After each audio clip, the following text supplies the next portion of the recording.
G'day folks. Well, over the years we have filmed hundreds of incredibly talented people across the world. Many of these artists have gone on to produce their own videos as well. We hope you enjoy this great lesson from one of our Colour in Your Life artists.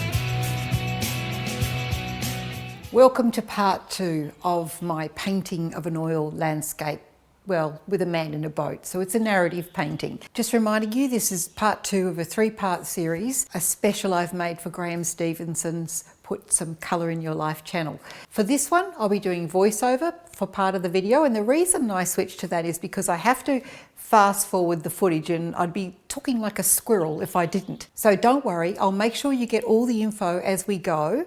I've tried to get in as many angles as I could, just filming on my own. I had 2 bonus filming relatives here for the first part, which made it really special. Okay, let's get cracking on part 2, and don't forget part 3 is still coming.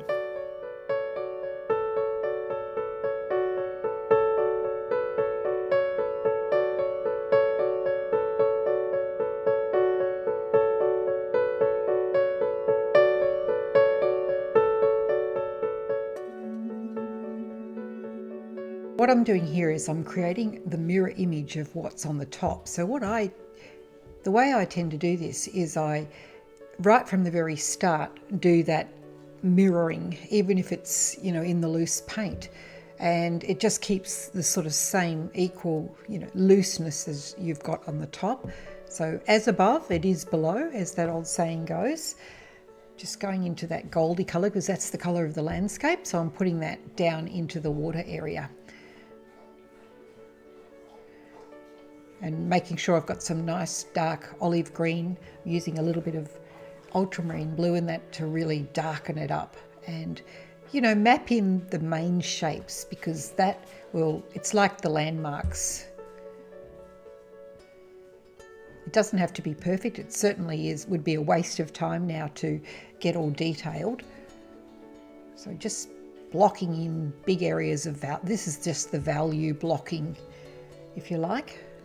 And I'm thinking about the sky, which I've made out of the phthalo blue and the white, to actually bring a similar value down into the water. And I've actually added in a little bit of phthalo green into that, which was, I'm not sure that I wanted to stay with that, but you can see it's really bright. There's my dogs.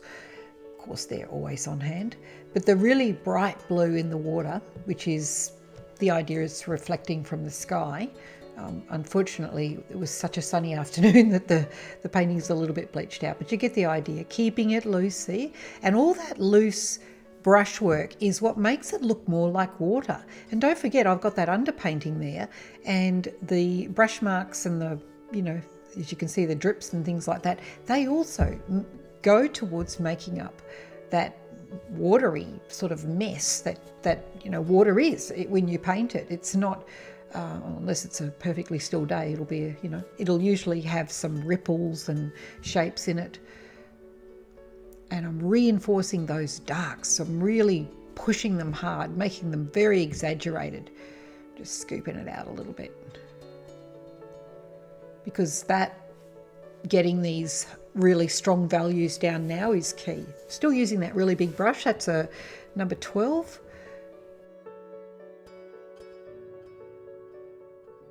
Now I'm thinking about that tree, and I want to put in a bit of shadow, so a bit of ultramarine blue in there. I'm just saying, well, the sun's coming from somewhere. This may not be perfect, but it's not exactly a realistic landscape. So, I'm imagining that there's shadows sort of underneath and in various parts of the tree. And again, echo the same business down in the water. Just do it. It's all part of the composition. Keeping it very loose. I've only sped this up about, less than 1.5, so you can actually still get a pretty good idea of what I'm doing. Now diving into that white, notice I touched a little bit into the golden yellow, and that just puts a bit of spring into that white. And just very simple brush strokes, just one swoop, using the brush to do a little bit of blending as I go.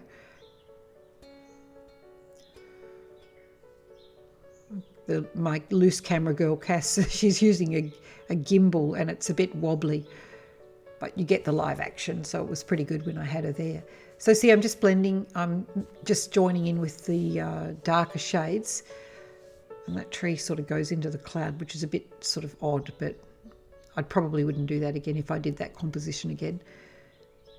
So now I'm wiping out, because also you can just keep doing that and it just helps out by pulling colour out of the way. That's my barn. I think I accidentally painted it green. And again, look at me, I'm reinforcing that dark green yet again, olive green with a bit of ultramarine blue, whatever makes it really dark. Just want to get that drama into that area right there.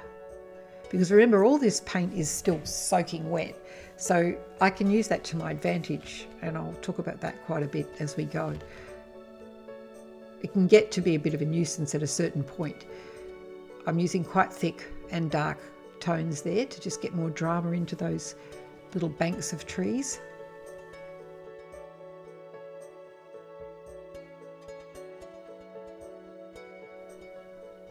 Really just very loose brushwork at this point, as you can see. A bit of a line in where the water meets the boat. This is just a really rough stab at the flesh in the guy's face, my little boatman. I've just got a bit of, I think it was raw sienna and alizarin crimson, and I've put a bit of trans red oxide in there to just create a bit of a shadow. A very simple form, not going for detail here, just getting the essence of man. Even his, his mitt is just a big blob. I decided to use that same colour from the sky in his shirt.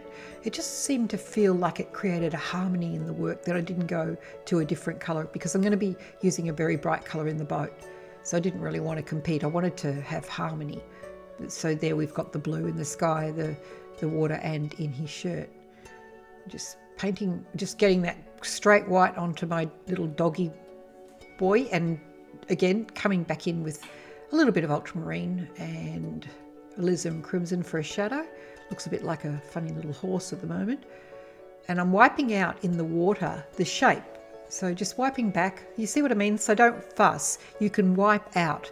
You don't have to worry about getting everything perfect. And in fact, if you do, it doesn't look expressive, it just looks contrived. And even I still make that error of making a painting look contrived. I would really rather just stay loose the whole way.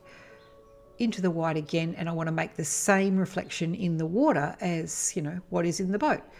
Now, I'm deciding here that I might use this super complementary colour. That most of this green water, the opposite of that is red, and that would make a really startling effect. So I'm just working that out. I'm saying, yep, I'm going to go for the bright colour.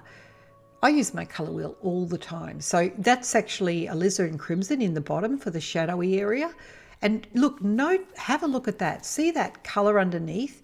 That's the yellow oxide.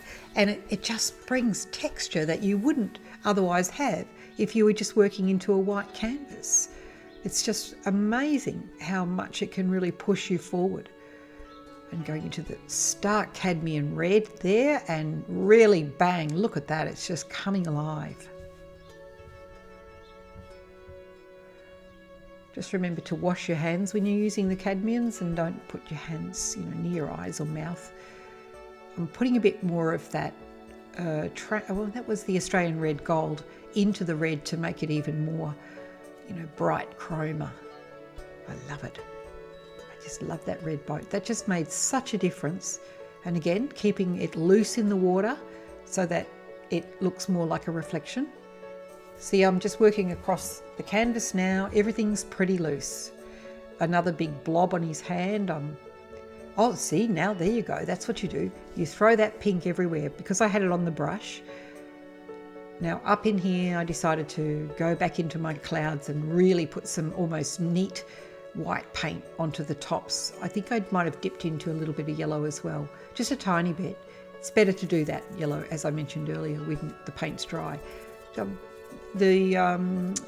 As I also mentioned, the Payne's grey that we put in is quite inferior, so it's not hard to blend it out.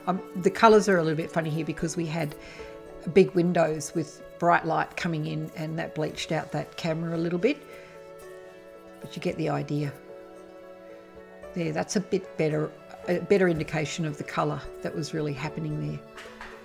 Again, just dancing across it. You can just go into so much detail with clouds. I kept them very, very simple because I wanted to get this workshop done.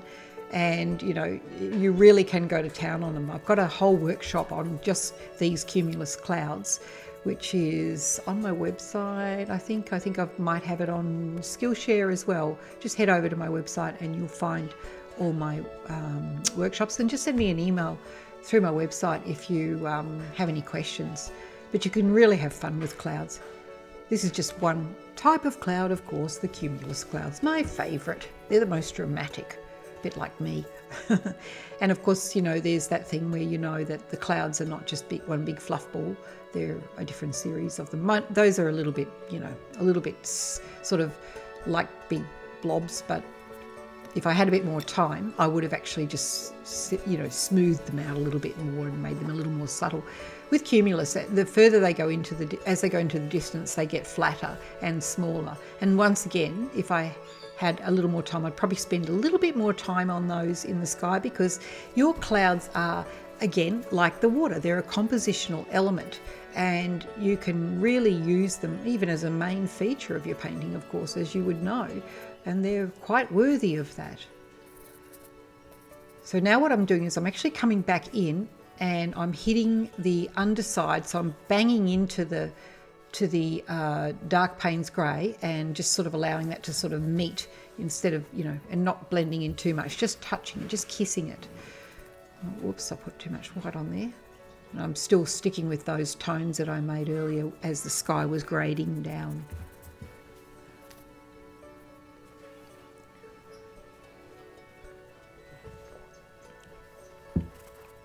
And there's a little fluff, just a little bit of fluff, and that really makes it much more natural. I could have spent a bit more time with fluff.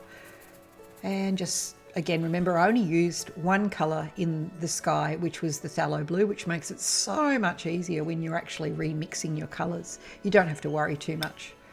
Phthalo blue is a great warm, it's just a lovely warm blue. Now, palette knife into some straight olive green, probably got a little bit of liquid on that. And the idea here is to just get some very dark tones into the foliage. Switched over to the brush now to rough it up a little bit, using the side of my brush mostly to scumble it around. And look, these aren't the most perfect trees, but can you see the yellow shining through? Let's put some little sparkles in. Looks great. These are very rough, but gum trees are rough. Have you ever tried to, you know, do a whistle out of them? Now just using a bit of the red gold to add in another tone and lighten it up a little bit. In my oil painting workshop, my big one, we go into this a lot more in depth, and we use a palette knife really, in lots of fun ways to get very gorgeous, dramatic, luscious tree foliage. But for now, I'm doing the very quick version where I'm just stopping it on and doing a few scratchings and playing around just to give you a bit of an idea. You know, tree foliage is a bit like clouds. You can get right in and, you know, paint every single leaf or whatever, but oh boy, good luck with that. Not for me, thanks. Again, just reinforcing those white. And you can see, even though this is sped up a little bit, I am being very quick. And see that brush? Look at that, a fine line I can make with a great big, that's a definer, and it's a filbert, and you can get a beautiful edge on them as well as putting a big swag of colour on like I'm doing right there. So again, as above, below, and I'm just throwing big loose strokes into the water. That's the way to go. Putting a little bit of that sienna-y colour in there, as gum trees have all that, you know, different colours.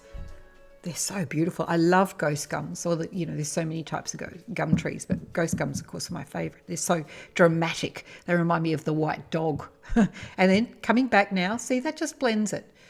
It's still all soaking wet, but just by coming in without too much paint on the brush, boom, there you go, all done, finished. Good enough.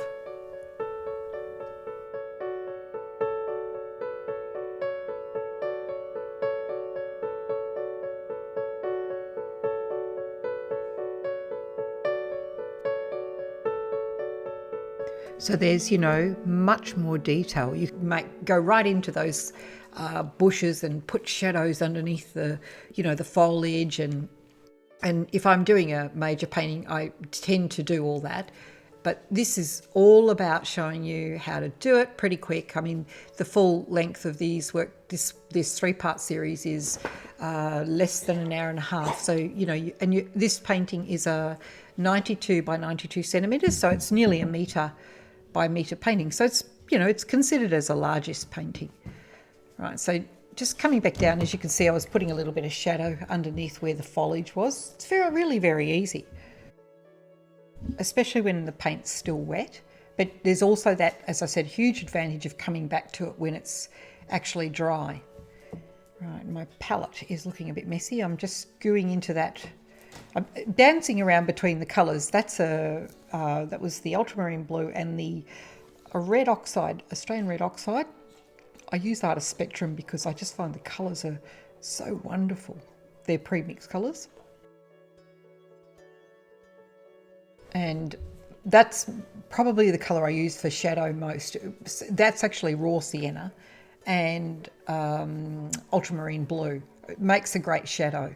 And don't forget to mix it up a little bit. So you'll see that in some places I've got the raw sienna mixed up, and the other places I've just got plain raw sienna. And occasionally I've just whacked on a bit of trans red oxide, and then put a little bit of alizarin crimson in. It all goes to make up a really gorgeous mixture, which is what the ghost gums have. And there I'm just putting in some really dark darks. So look, I've got a bit of everything on there, and that's because I'm making a really dark. I've got no black on my palette, and Payne's Grey is useless because it's so inferior. So I'm mixing the 3 darkest transparent colours I have, which is really fine.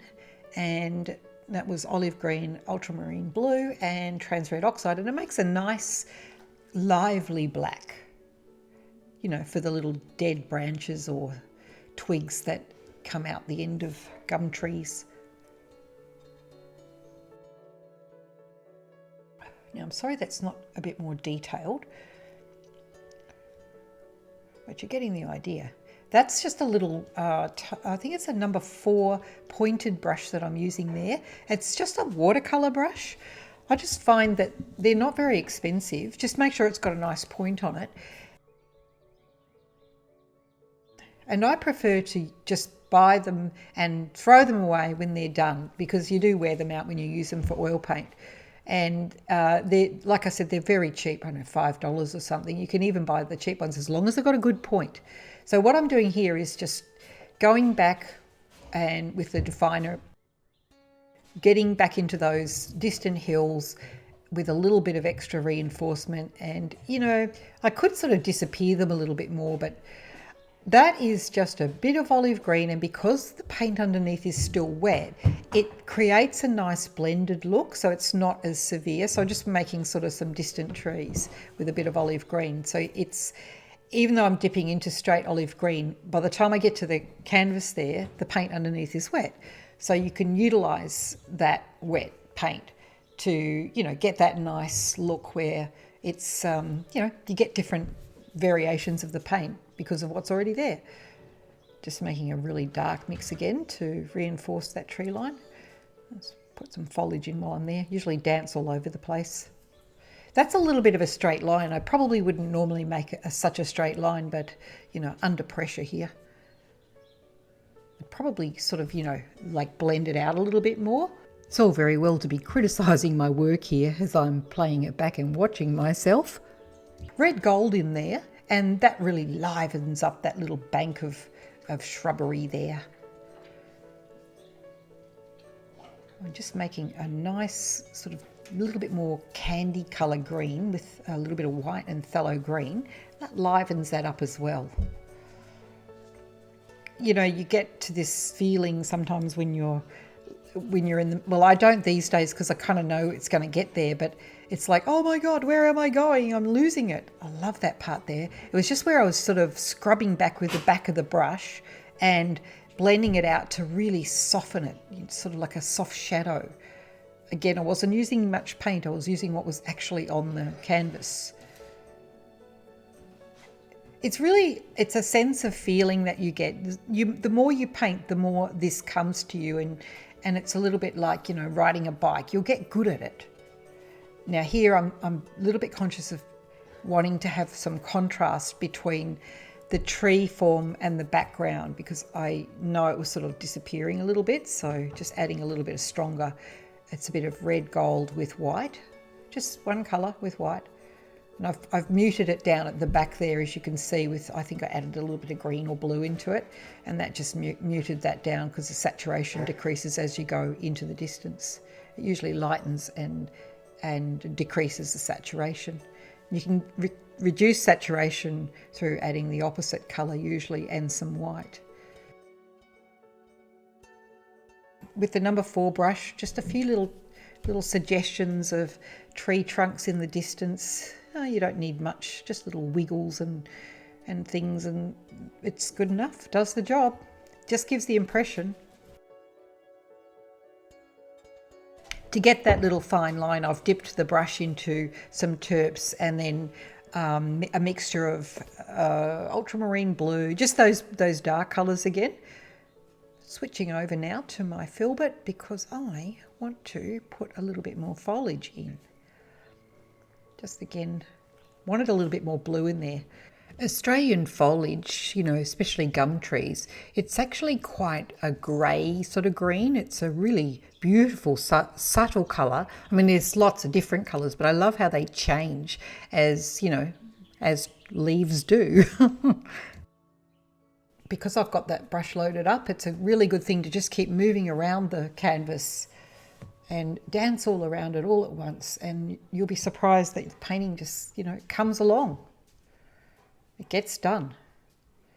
I really do think I made a bit of an error there, having that right in front of that cloud, but I'll probably fix that up at some point. And I'm still moving around with the same brush, with the same paint. And believe me, you know, you just, as you go around, you pick up different little tones and bits and pieces. Now I've changed over to this smaller brush because I want the barn to be mapped in. Look, again, the colour is, it's just nondescript. It's just a darky sort of grey colour that I've mixed by using all those dark colours. And I'm just not quite sure what I'm doing with that barn, so I'm just mapping it out. I'll probably change my mind. Just getting the shape in, the shadows. I think it's a really cute little feature. I like it. It just adds up. You know, see, there you go. There's another little piece of story. When you see a barn or something like that, a little house in the background, it just, you know, it just evokes your imagination to think, wonder what's going on over there. That's it makes me feel better, so I'm going to stick with it. Just trying to work up a shadow here. Feels a bit weird at this stage, but I know it's going to work out okay.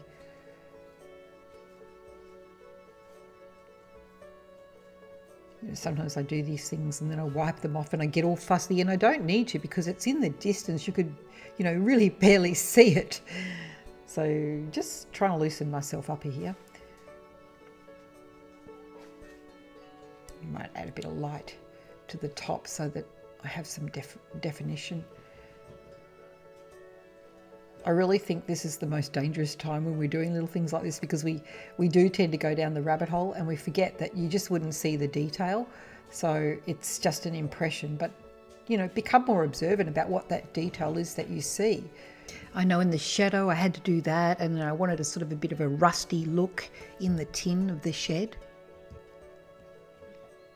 And I wanted like a really sort of dark door. At first I thought I'd put a great big one, as you can see here, and then I changed my mind. I thought, no, that looks too stupid. It was too dramatic for the whole composition, but you'll see no, don't want that. So get the rag out, wipe it off. You know, one of the funniest things about being a painter, since I've become doing a lot more editing for these videos, these workshop videos, is that sometimes when I'm painting now, I wish I had an undo button like I do when I'm editing in Final Cut Pro. It's like, oh my God, I have to actually literally do it all again. Or, you know, when I do it with painting, but not with editing, it's wonderful. You just go undo. So there we go. I like that much better. It was just a small door that was needed because it was to do with the proportion. It didn't make sense what I was doing. I'm very happy with that. Yeah, so I think that might wind up this section, and we might move on to the next one where I really come back in and get stuck into just, much more detail. But we've just danced across the whole canvas and it's coming along pretty good, I reckon. Right, that's the end of part 2.